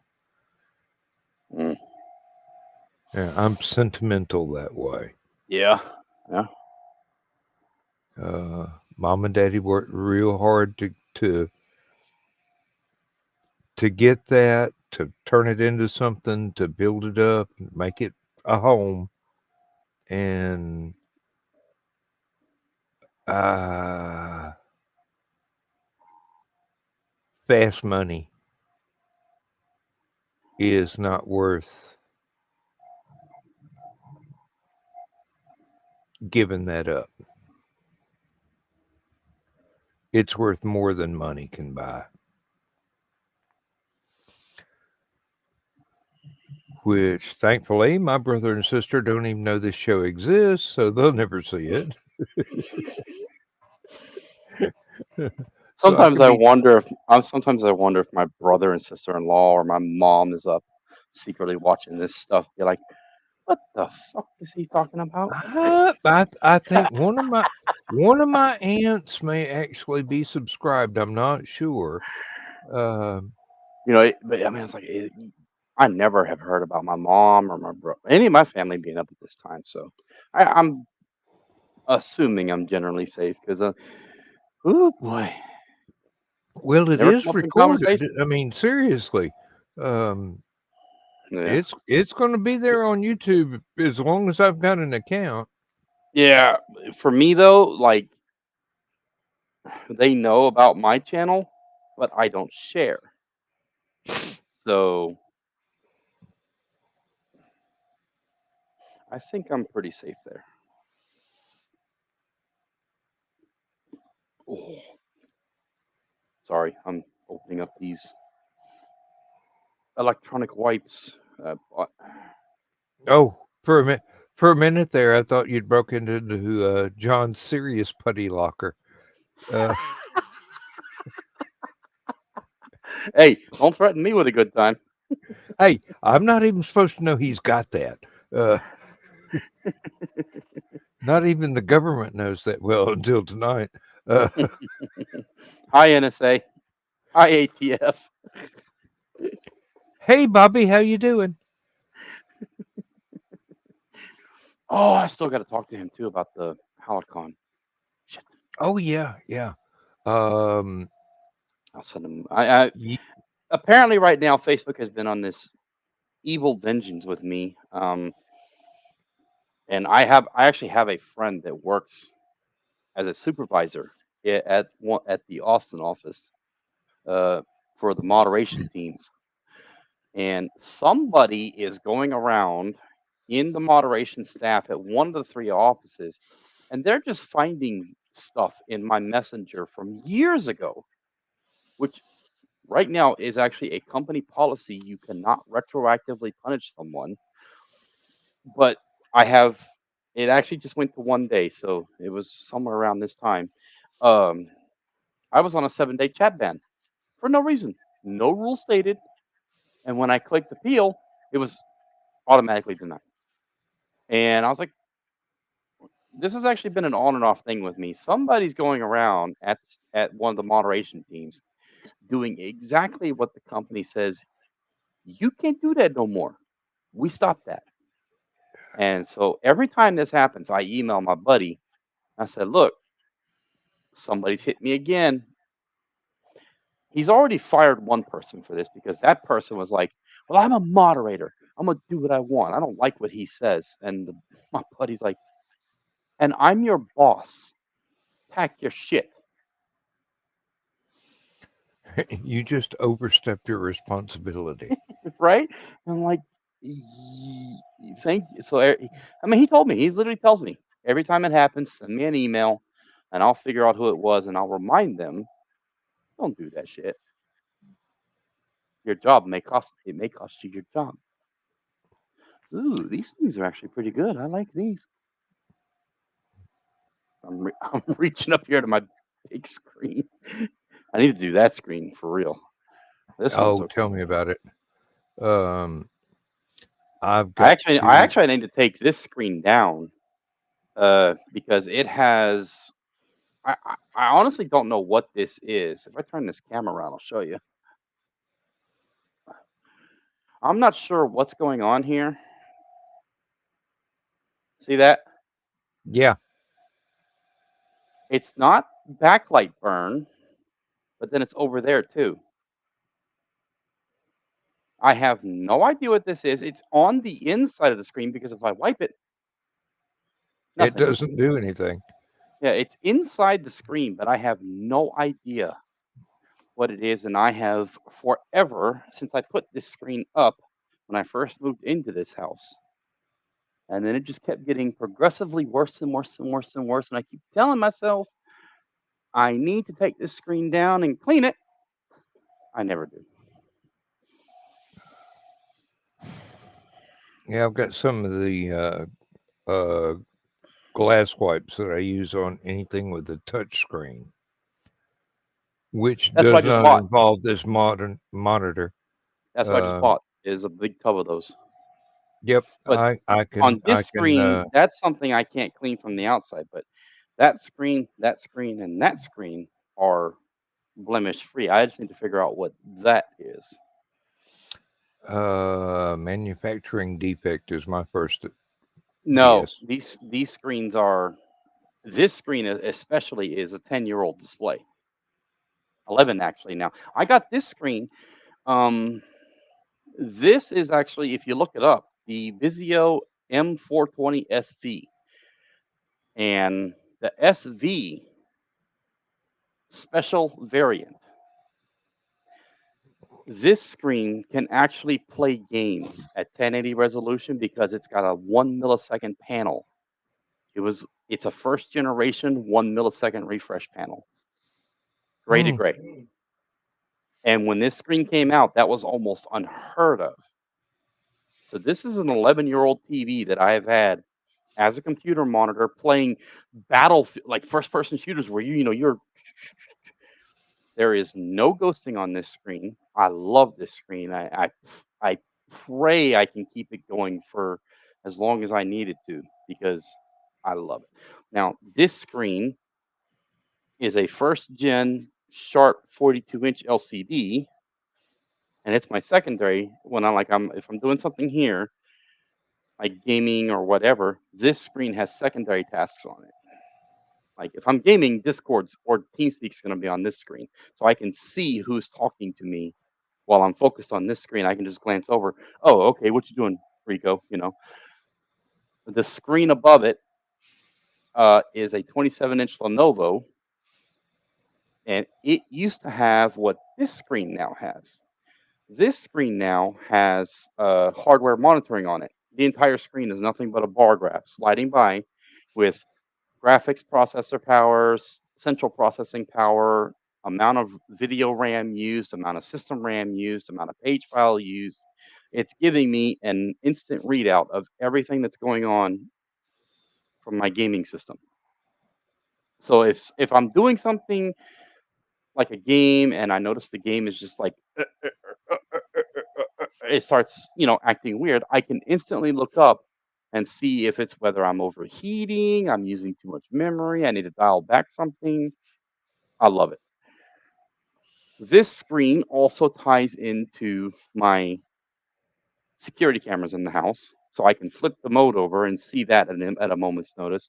And then this screen also has a secondary input that ties into my server, which is on this side of me and is my private cloud host machine.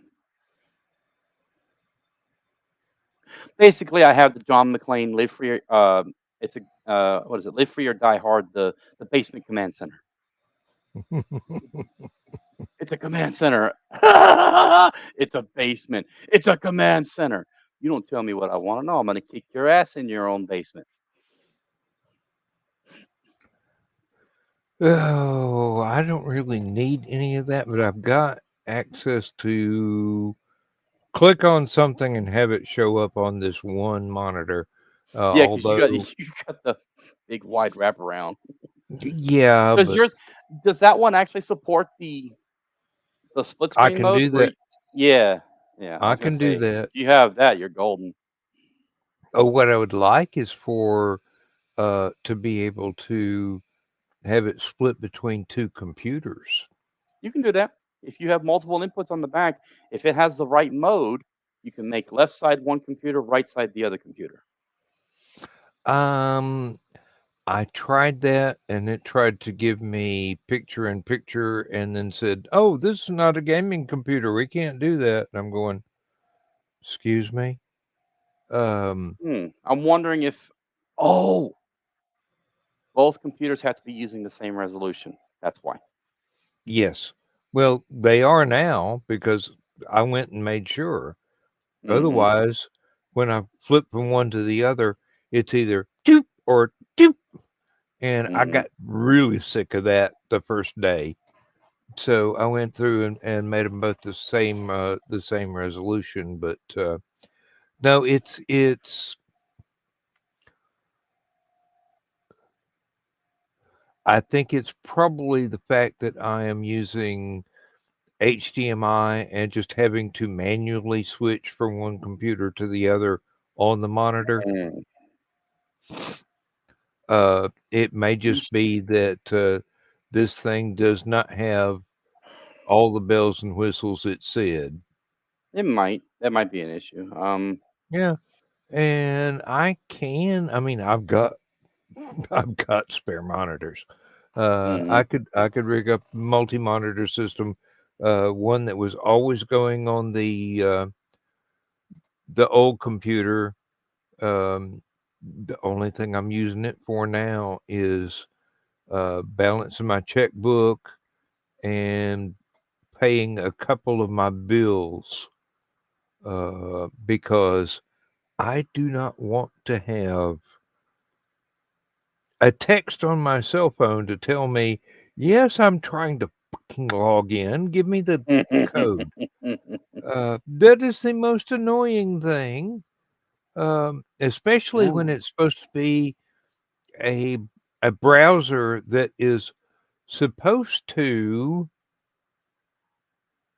automatically sync between both computers. And Mhm. yeah, it gives me the bookmarks, but because they are two different computers, the last few digits of the what you call it, the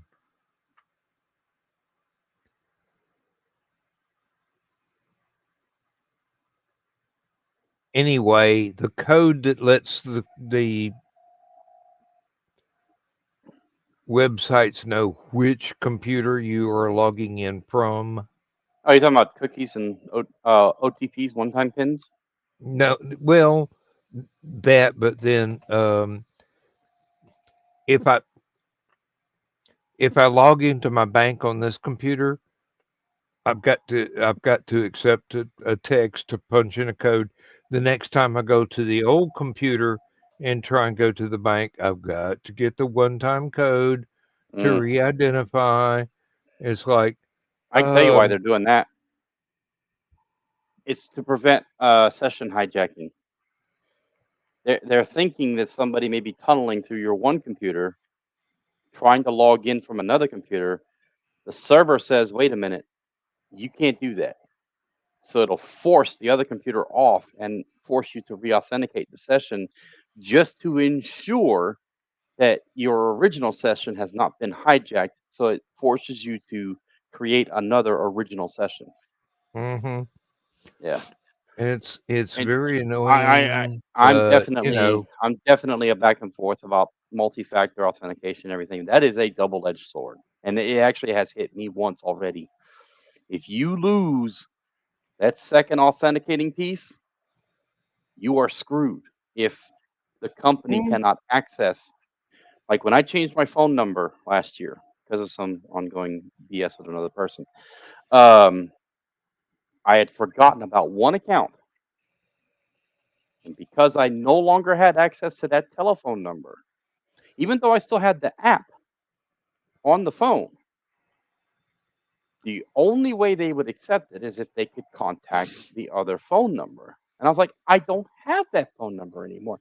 I have changed my phone number. I don't know who has my original phone number that I created this account on. I am sitting here authenticating everything you have told me except the phone number. Well, unfortunately, sir, there's nothing we can do. I said, you know what? Forget it. Just close the account. I haven't used it in a couple of years now. I have no intention of going back to it. Screw you. Screw the account. Just delete it. Oh, the ones that there are two that I absolutely loathe, and they have never accepted the fact that mobile phones exist. Mm-hmm. And the only phone number that they've got is the landline, and they want to text the landline, which Except you is can't not text the gonna land. work. You can't.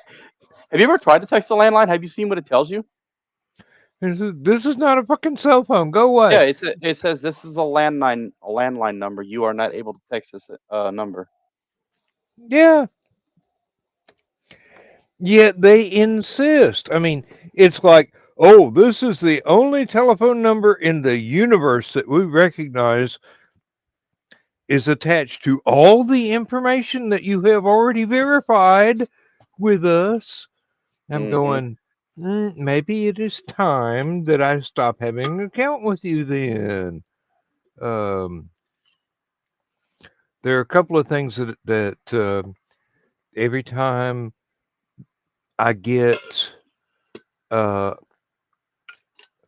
a new credit card where I have to update the security code and the Mm, expiration date, or a new debit card from my bank mm-hmm. where I have to do the same thing. Actually, I just had to do that with my joint account between me and my mother. Some random purchase attempt was made from a site neither one of us had ever heard of before on a card that had a zero balance and was just for emergencies. Somehow somebody figured out they're probably just running random numbers to see, oh, I got a hit. Let's see what's on it. Sorry, your $2 purchase has been declined. And she got the email for it. I was,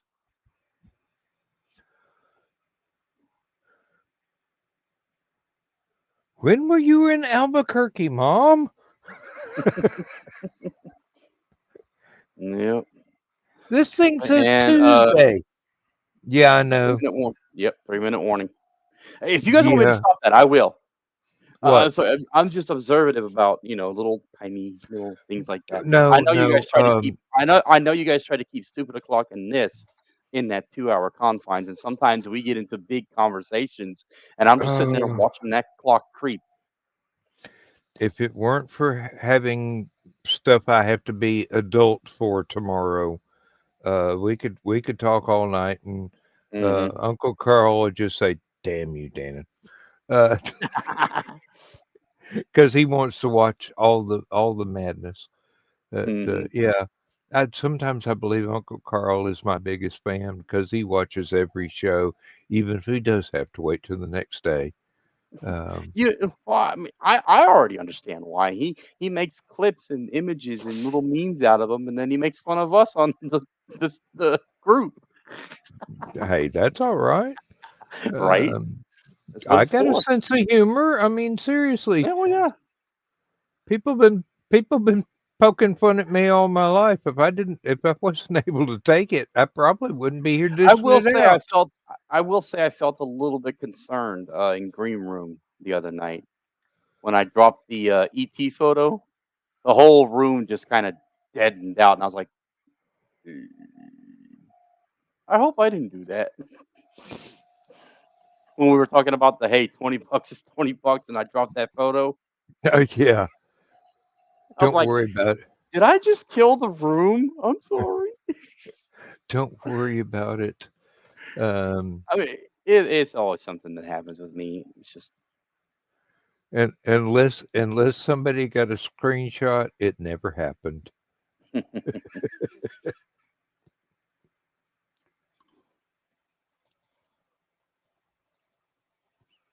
is this?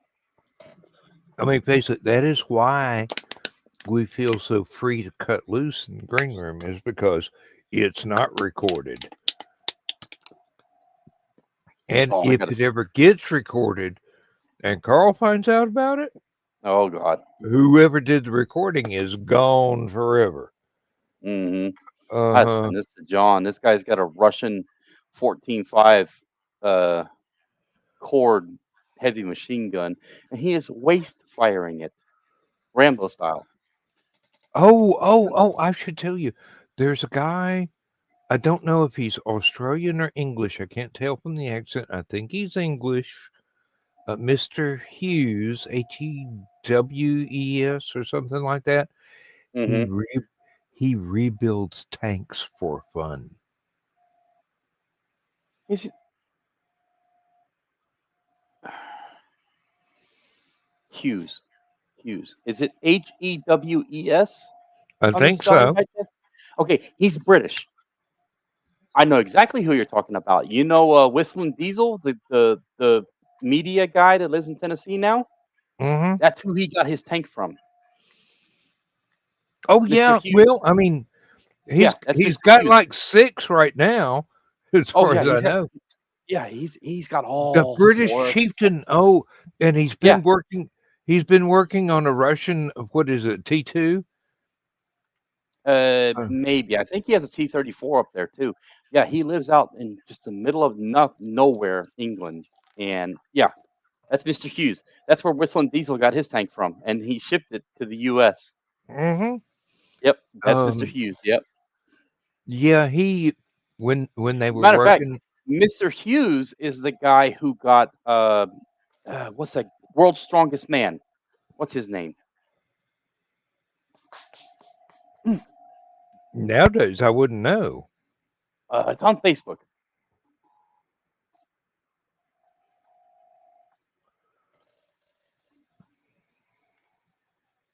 What's his name? Hold on, I'll get it.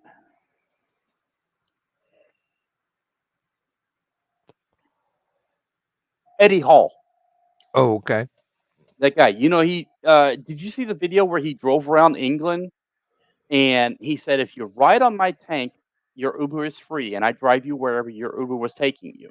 Or you can hop in with my buddy, pay for the ride, and take the Uber. He was taking his armored personnel carrier around a little I forget what the name of it is, but he got that from Hughes. Eddie Hall, world's strongest man, the beast. Well, Mr. Hughes was he and his crew were working on the Russian tank, Yeah, I've been following him. Yeah. and they had to change something deep inside of the tank and repair some Russian engineering. and, and I mean, seriously, they had to just about disassemble the entire thing to get to one teeny tiny part, like a starter.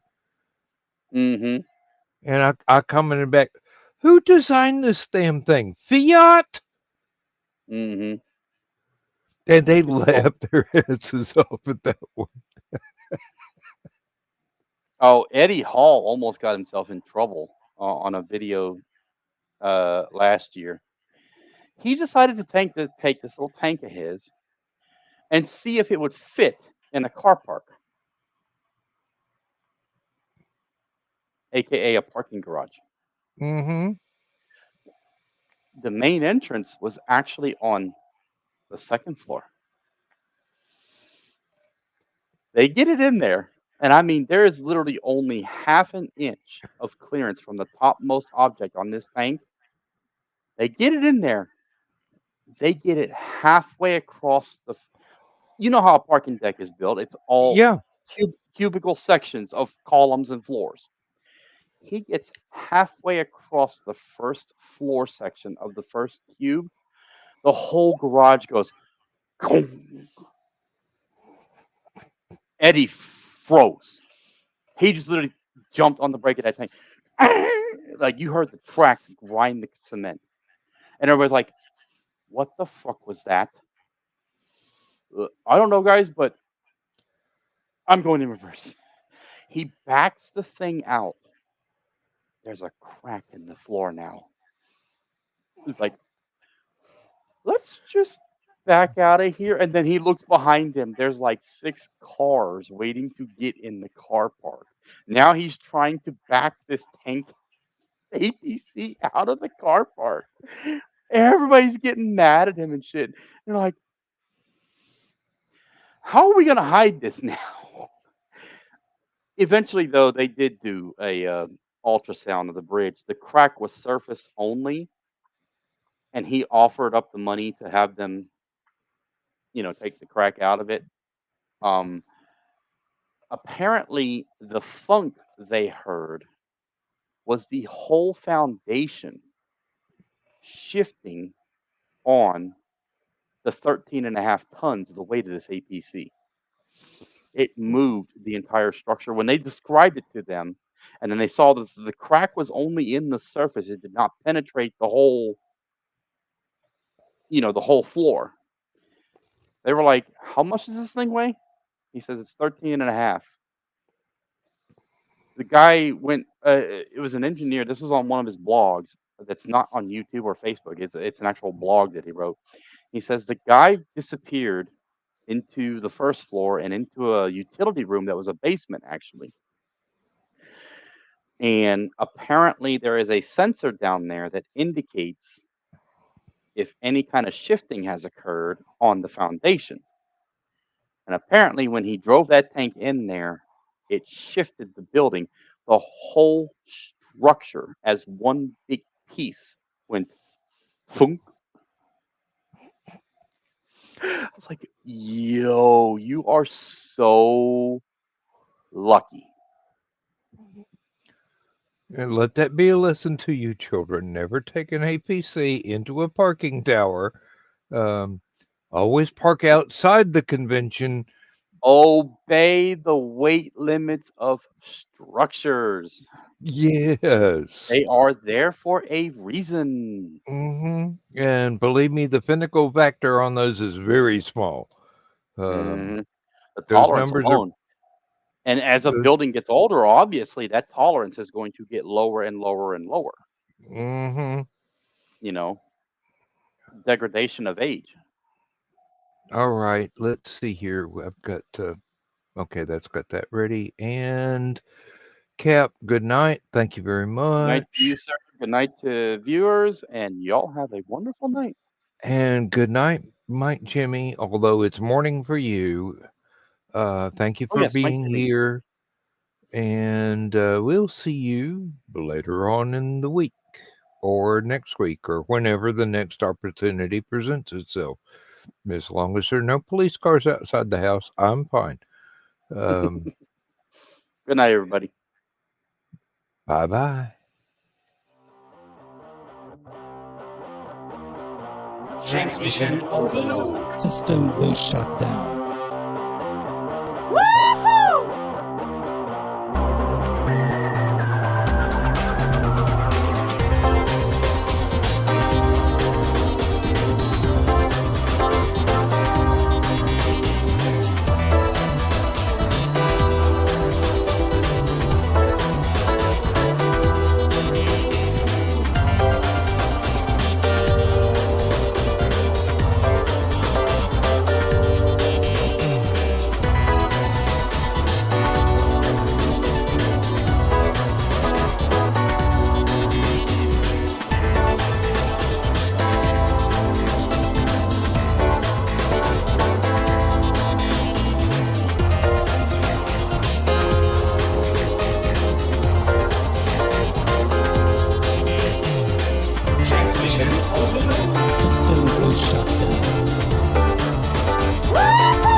System will shut down. System will shut down. System will shut down.